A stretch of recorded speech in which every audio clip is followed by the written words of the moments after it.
There are two ways you can think about stock making. The first is a timeless and arguably boring recipe that hasn't changed in at least 100 years. The other way is an infinite well of delicious flavors and aromas that you can customize endlessly. Today's video is all about option number two, because while the classic stock recipe is a great one, I think that making stock can be so much more creative and exciting. So I'm gonna be making my go-to chicken broth with some punchy flavors that will not only fill your entire kitchen with an amazing smell for hours, but is also a great base for making sauces or soup broth or even just cooking rice. The possibilities are endless. Today's video is gonna be a short one, but beyond my specific broth recipe, I'm going to share the textbook approach to making this type of so-called white stock, where the ingredients are not roasted, as well as a very simple and delicious soup I made with the broth. So let's dive right into making this thing. I started by breaking down a chicken, which I'm gonna cover in just a few minutes, but I'll skip for now because it's actually an optional step in making stock. You can just use a chicken wing pack that you can buy at any grocery store because wings contain all of the flavor and textures you need to make a great stock. It's much less economical, but if you want to get into stock making, but you don't want to learn how to quarter a bird, that is the way to do it. Put your bones into a saucer stock pot and fill the pot with cold water. Turn the heat onto high and bring the liquid up to boiling. You always want to start a stock with cold water because as the water heats up slowly, it will help remove fat from the bones for easy skimming. You can walk away from this process, but once the stock starts to have all of these floaters on top, you're gonna wanna start paying attention so that as soon as you see the first bubbles, you can turn the heat down to low. As soon as the heat is down and you just barely see movement in the liquid, grab a ladle ideally and skim everything off the top. Because so little of the flavor in these bones has cooked into the stock at this point, you can be very aggressive in how much you take off. It's better to do it now when this liquid is very diluted than later on when you've cooked all of these flavors into it.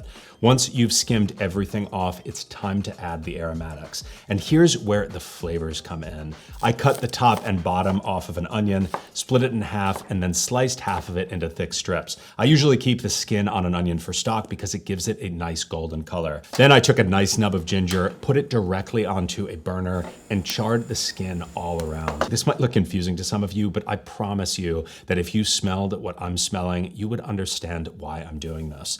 Burnt ginger gives a broth a truly incredible flavor. I added the onion and ginger into the stock pot as well as a cinnamon stick, about 4 star anise pods, and a handful of coriander seeds. I also threw in a nice handful of fresh thyme. The eagle-eyed amongst you may have noticed that these aromatics are basically the same as foie gras broth. You aren't wrong, but these flavors work incredibly well with just about anything. And this truly is the only chicken stock that I actively make at home. It will not disappoint. You're going to want to set your heat level so the liquid is just barely moving. And as that's cooking, let's talk about the more traditional ingredients that go into a chicken stock, as well as how you would go about breaking down a chicken for those of you that are interested in giving that a shot. The classic white chicken stock has two simple ratios at its floor. The first is 50% onions, 25% carrots, and 25% celery, as well as something called a bouquet garni, which is a combination of thyme, bay leaf, parsley stems, and black peppercorns that's traditionally tied up in a leek leaf. The second is that all of these aromatics should add up to about 20% of the weight of the bones. And I actually find that to be a pretty good rule of thumb for any broth recipe, my own included. But personally, I always just eyeball that. If you do want to break down your own chicken, this is the classic method. Use your knife to cut right above the wing joint, and then once you've found it, cut your knife right through to scoop the wing out. Then cut through the skin between the leg and breast, and use your knife to cut the skin down until the natural seam between the dark meat and white meat is fully revealed. About halfway up the seam is the thigh bone. You want to slice down through the seam on the tail end of that bone until your knife comes right out of the bottom. The most important thing to remember in this whole process is that you should never be cutting through any bones or cartilage. If you feel like you are, you're cutting in the wrong place. So move or change the angle of your knife until you don't feel bones. Now use your hand to twist the leg away from the rest of the chicken and you'll feel the thigh joint pop. Cut through the dislocated joint, and right on the other side is the tender oyster that most people try to keep attached to the thigh. Now do the same to the other leg.